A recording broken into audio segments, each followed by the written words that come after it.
Alors voyons, est-ce que ça va être un renvoi très loin pour un renvoi de récupération? Non, c'est un renvoi dans la zone 2 que va capter Christophe Gaillon. On crée un bloc, oui, plus que la semaine dernière. Hein. Effectivement, Angelou qui récupère ce ballon et qui concède un en arrière, donc ça va, ça peut jouer. Avec Menjoulou qui prend le trou, qui est sur l'accélération, qui donne donc au numéro 13, qui est autre que Menei Raguet, qui s'est fait prendre.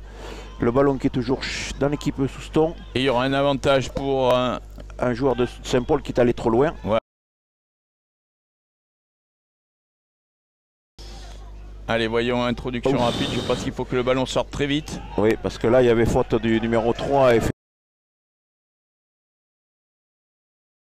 faut refaire une attaque, reconstruire, parce que la défense de Saint-Paul qui veille. Voilà, et ça donne de nouveau, on repart sur l'extérieur avec Hugo qui veut mettre une accélération. Est-ce que Hugo va passer? C'est Théo.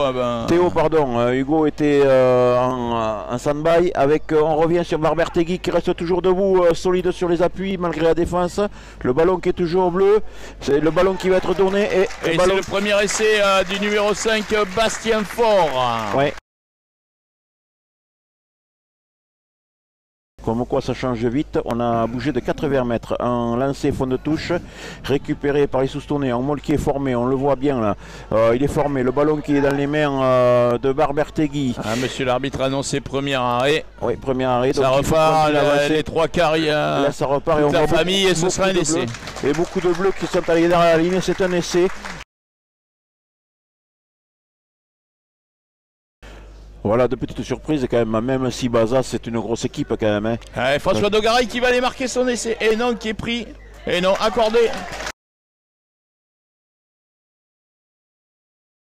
Oui, alors dans ces cas-là, c'est sûrement Gaëtan Lacombe qui risque de rentrer. Voilà le coup d'envoi qui est donné donc par Cédric Menjoulou avec le temps qui est reparti également.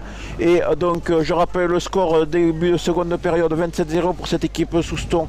Pas de vent, beau temps. Le jeu était un peu cadenassé en fin de première période puisque c'est Souston qui a mis la main mise sur cette équipe de Souston. Souston qui joue à 15 donc de nouveau. Allez Elliot Jean-Jean, il y a de l'espace libre là-bas avec Naïraguet qui a donné sur le pas et qui a donné à Paul Labeyrie. Et Paul Labeyrie avec la vitesse qu'on lui connaît qui a avancé et ça va être un essai de Thomas Ledoux. Et ça joue écarté sur la défense de Saint-Paul qui était un peu placé. Anthony Lasserre qui est passé. Il va y avoir un 2 contre 1 et c'est donc Jean-Jean qui va aller au bout. Oui, est-ce qu'il va y arriver? Non, il n'y arrive pas. Et le ballon qui est balancé directement sur l'arbitre, mais il y aura un essai de pénalité puisqu'apparemment c'est le joueur de Saint-Paul et Dax. On le voit peut-être à l'image qui a tapé sur le ballon.